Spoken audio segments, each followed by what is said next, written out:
Maintenant, on va compléter le roulement bearing ou le bearing, si on veut. Vous avez le fichier bearing qui est un assemblage.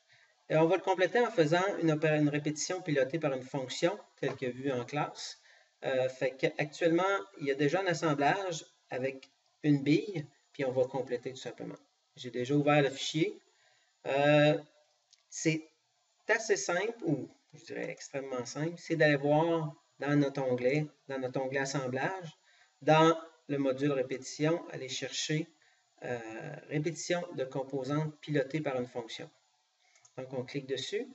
Bien sûr, il nous demande quelle composante on doit répéter. Dans notre cas, c'est la fameuse bille. Maintenant, il nous demande la fonction pilotante. Ici, on a tout simplement à aller chercher la fonction ou l'enlèvement de matière qui a été fait sur, si on veut, le support des billes. Et voilà, il va tout simplement répéter les billes.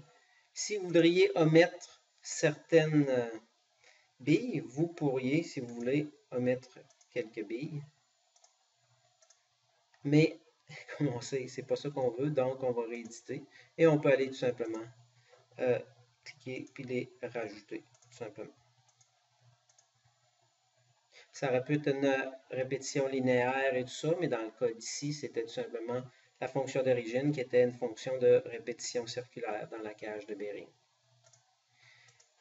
Et pour bien vérifier si j'ai bien fait, bon, si c'était bien fait, on pourrait aller ici, modifier la répétition pour en mettre exemple 12, ou pour que ce soit plus drastique, 6.